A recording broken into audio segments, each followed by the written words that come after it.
for coming this afternoon. I'm Jill Silverman von Koenigratz, for those that I haven't said hello to in the previous sessions. I'm the Strategic Director of Draw Art Fair, and we're very excited that you're here with us today. This is one of our very special forum gatherings. We have decided to do a conversation about post-war drawing.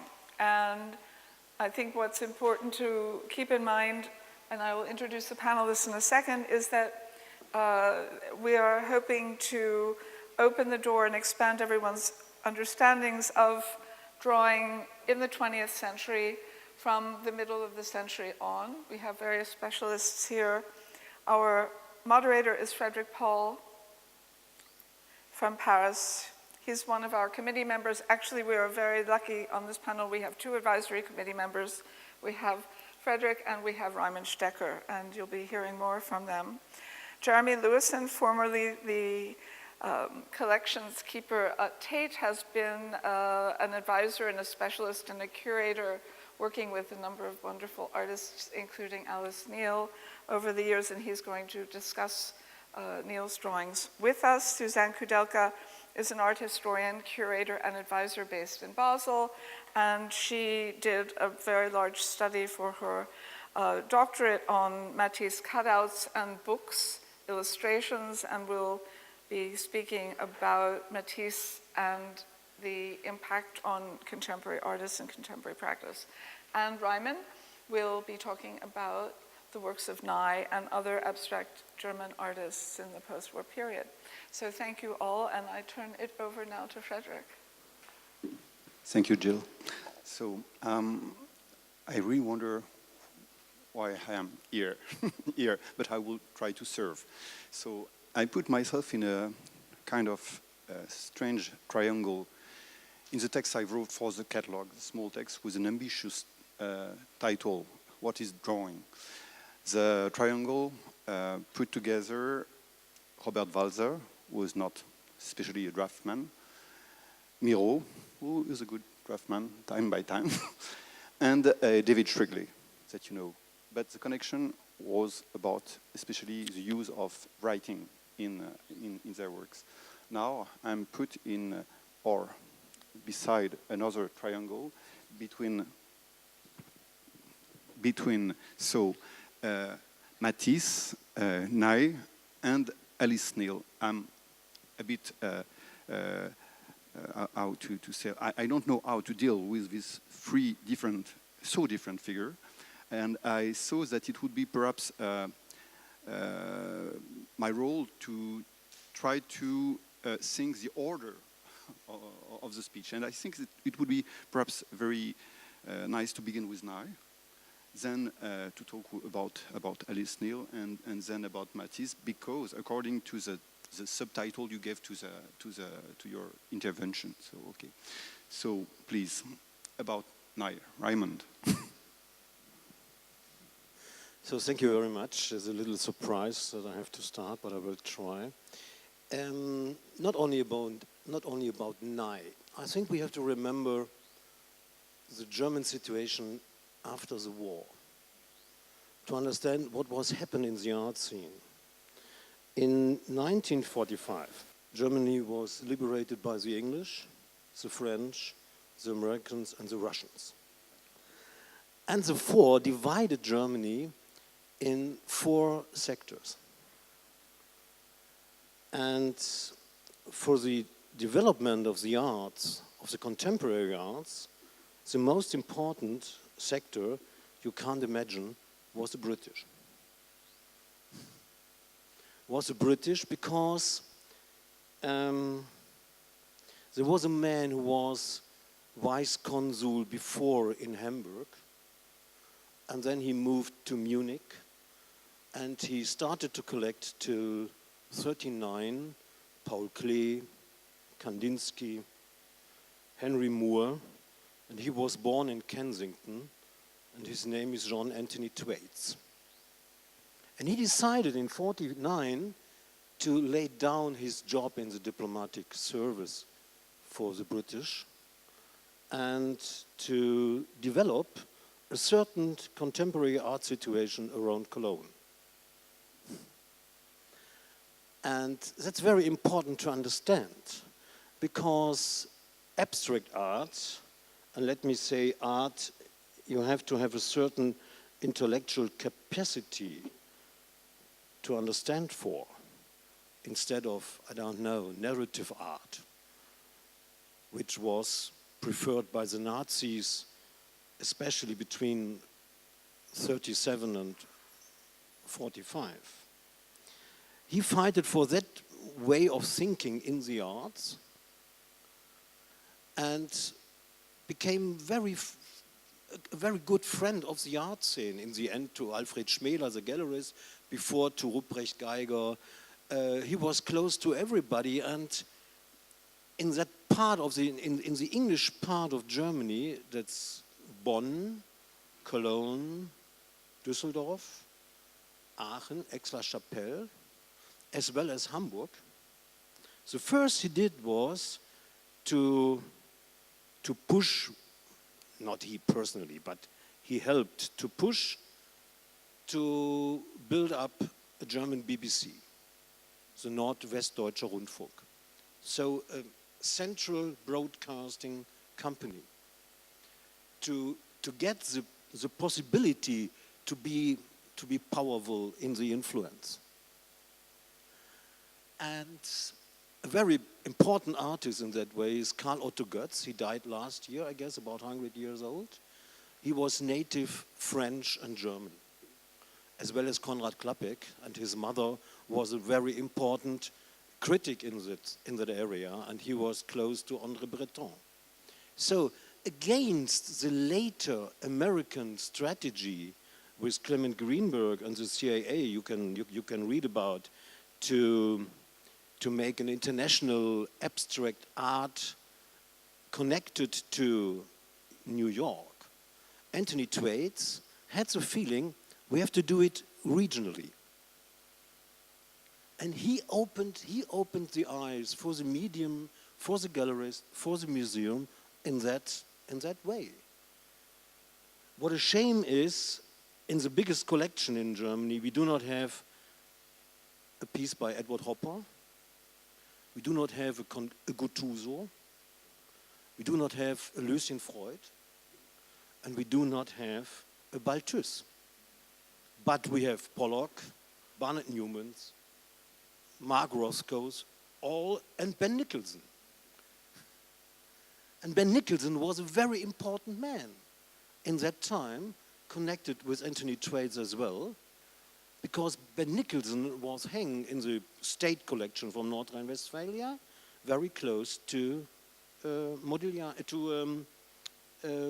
Morandi.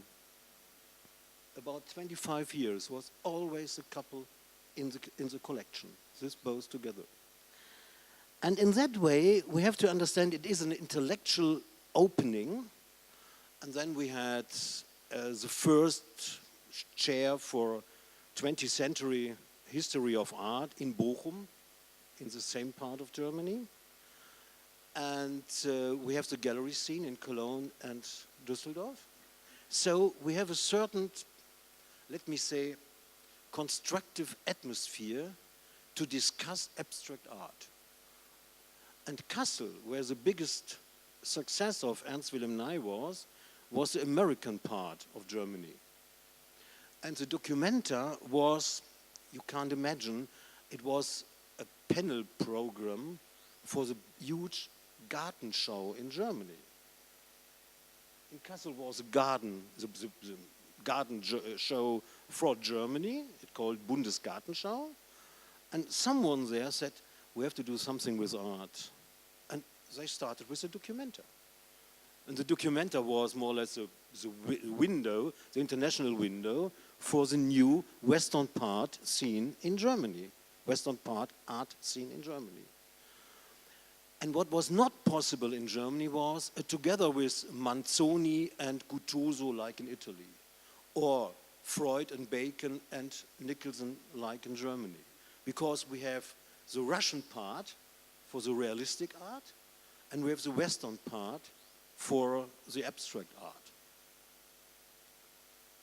and with a strange situation that more or less the German art became figurative again when people from the eastern part of Germany, like Gerhard Richter, like Baselitz, escaped into the western part.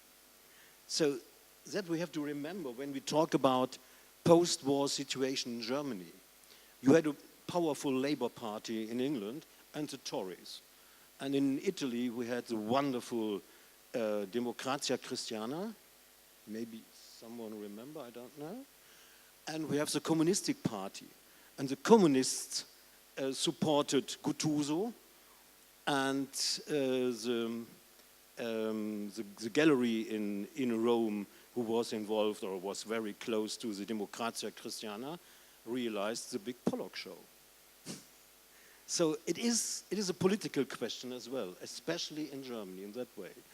And because we had this man, John Anthony Thwaites, he was very well connected with his diplomatic talent in the scene. He made the ground for the big art dealing situation in the 70s and 80s in Cologne, for example, as well in Düsseldorf. And the biggest collection with Sammlung Nordrhein-Westfalen. And the idea to discuss it in a certain way of society discussion was John Anthony Thwaites. And that was the reason, in my point of view, for the success of Ernst Wilhelm Ney, who made, in my point of view, the most significant pieces in non-relational color painting. Non-relational in structure is Pollock, for sure. Or maybe in a constructive way, Morellet. But to do it only with color, with circles. Who made it better than Ernst Wilhelm Ney? I do not know one. And the first German artist who got a personal show in New York, a sculpture, was Norbert Kricke. And Berlin was more or less dominated by Heiliger.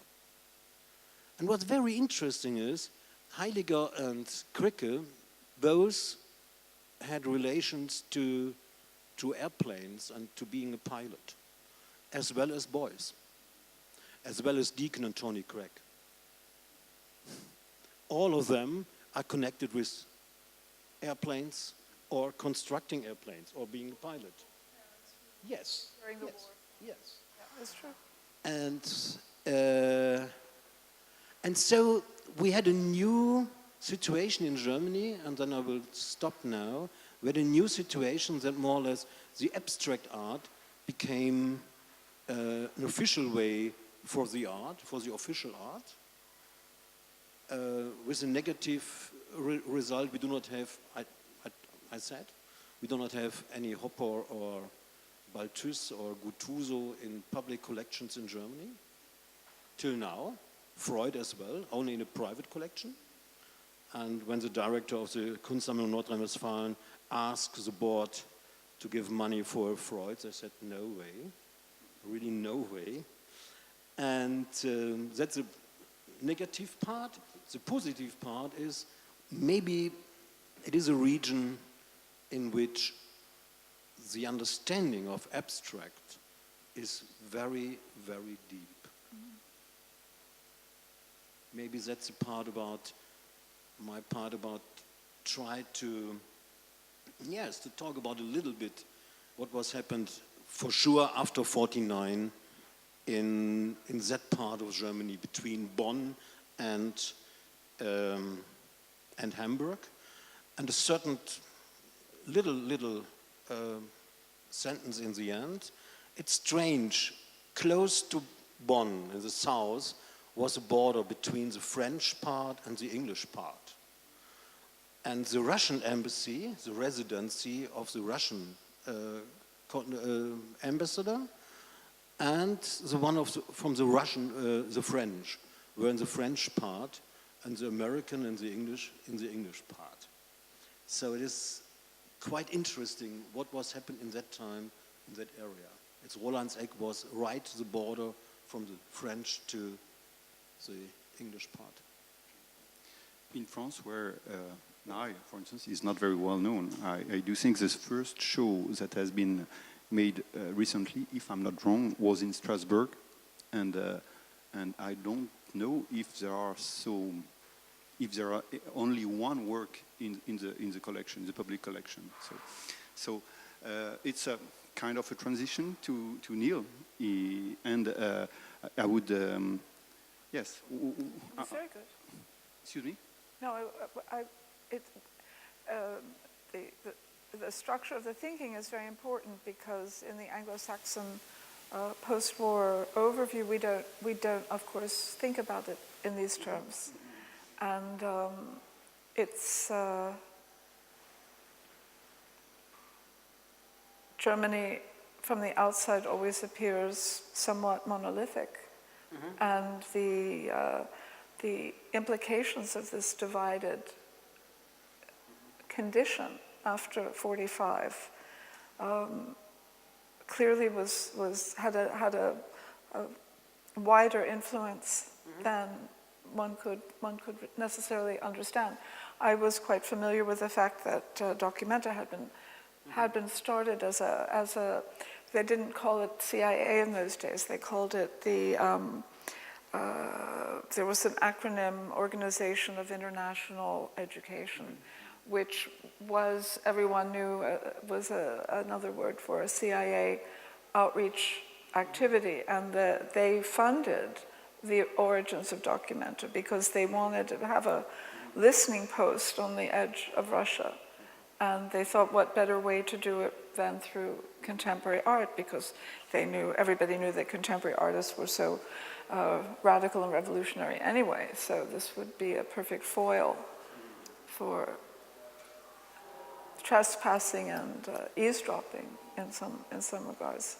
But I just wanted to insert one thing about Naï, because I had the good fortune to sit through part of a study day about Naï in Paris several weeks ago, and I was very much unaware that his work was collected by Peggy Guggenheim and was shown both in New York and in Venice, along with all of the usual suspects that we know that made up the Guggenheim collection from that period. But Naï was exceptional in that sense, and the constructions and the paintings were well considered and seen. National star, yes, we can. Yeah, and then it stopped. Yeah.